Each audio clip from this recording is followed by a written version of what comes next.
Bonjour, ça y est, les grosses chaleurs sont là depuis le début de la semaine. 39 degrés à 15 heures. Par contre, 33 degrés à l'ombre. En partant de cette constatation, une des solutions pour éviter les grosses chaleurs, c'est de mettre le jardin à l'ombre. J'ai mis en place quelques plantes qui font pas mal d'ombre. L'une d'entre elles, c'est les butternuts. Si elles font beaucoup d'ombre, c'est parce qu'elles ont des grandes feuilles. Par contre, un des grands inconvénients, c'est qu'elles n'aiment pas beaucoup le vent. Comme on peut voir sur la vidéo, la tramontane leur a fait beaucoup de mal.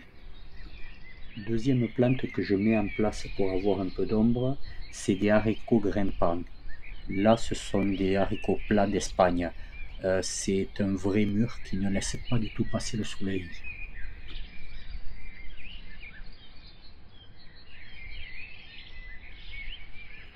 La vigne aussi participe à faire de l'ombre au jardin.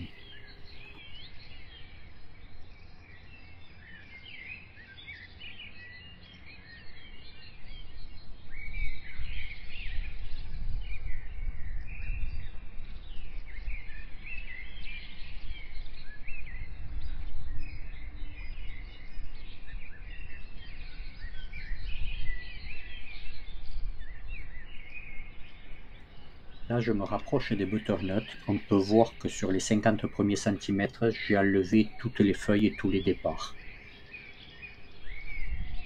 Je la fais grimper sur une ficelle. Ensuite, quand elle arrivera au niveau des fils de fer, je la laisse faire. Elle va faire une couverture sur la structure.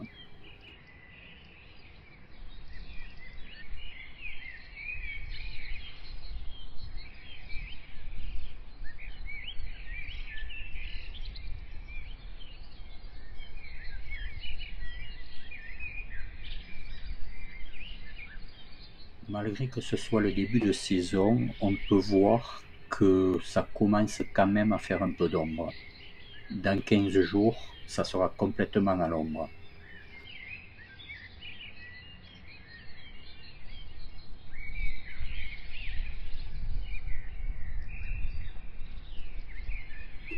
Bien sûr, toutes ces plantes sont mises en place du côté sud.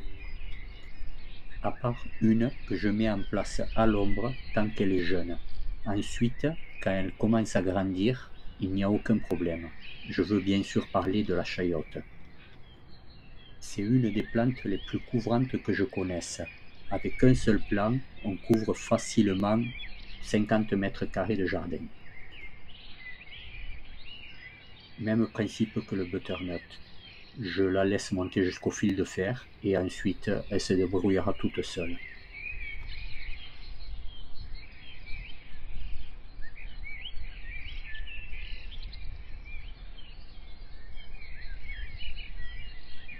Je commence par un plant de poivron planté le 15 avril. Le départ a été laborieux. À cause de la tramontane, il a perdu toutes ses premières feuilles. Le temps qu'il s'installe à nouveau et qu'il fasse des racines costauds, il aura fallu pratiquement 2 mois. Idem pour les aubergines.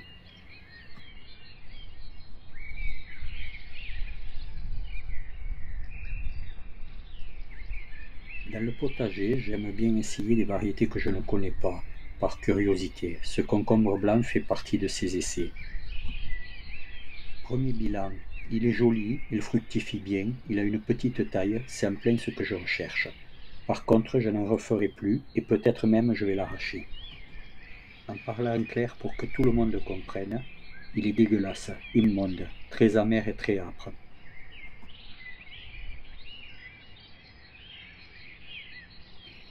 Je continue à enlever toutes les feuilles jusqu'à la division du tronc, et ceci autant sur les poivrons que sur les aubergines. Je fais ça parce que c'est des feuilles qui ne servent plus à rien, qui transpirent pour rien, donc qui utilisent de l'eau pour rien, et en plus en les enlevant je favorise l'aération. Ces deux cultures sont de la même famille que les tomates, les solanées. Oui, je dis solanées parce que quand je faisais mes études d'horticulture dans les années 80, on disait comme ça. Je ne sais pas pourquoi, mais maintenant on dit solanacées. Je m'égare, donc je disais qu'elles étaient de la même famille. De ce fait, elles ont quasiment les mêmes besoins. en nutriments, en arrosage, les mêmes ravageurs et les mêmes maladies.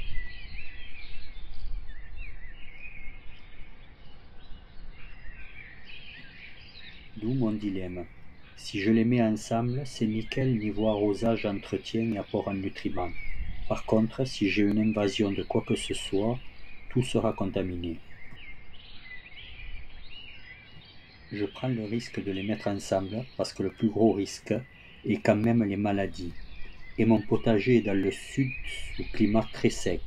Je vous remets la photo de la température et on peut voir que l'hydrométrie est de 32%, donc aucun risque pour les maladies pour le moment.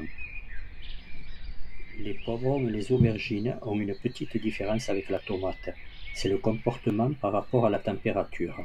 En effet, ces deux cultures sont plus longues à s'installer, il leur faut un peu plus de chaleur au départ. Par contre, une fois en pleine production, elles résistent mieux au froid. Il n'est pas rare d'avoir encore des fruits début décembre, je parle bien sûr de chez moi dans le sud.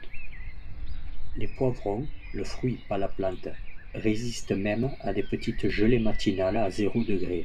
Cela vient du fait qu'ils sont sucrés. L'eau sucrée ou salée d'ailleurs ne gèle pas à 0°. Mais au vu des températures actuelles, on n'en est pas encore là. On a bien le temps de se préoccuper des gelées. Voici encore un de mes essais. J'habite à quelques dizaines de kilomètres de l'Espagne. J'ai ramené ce piment du marché aux plantes de Figueres. On va bien voir ce que ça va donner. Juste un petit coup d'œil sur le physalis. Ce n'est pas qu'on en raffole à la maison, mais je trouve ça décoratif. La culture ne demande quasiment aucun entretien et c'est assez résistant à la sécheresse. Donc pourquoi s'en priver?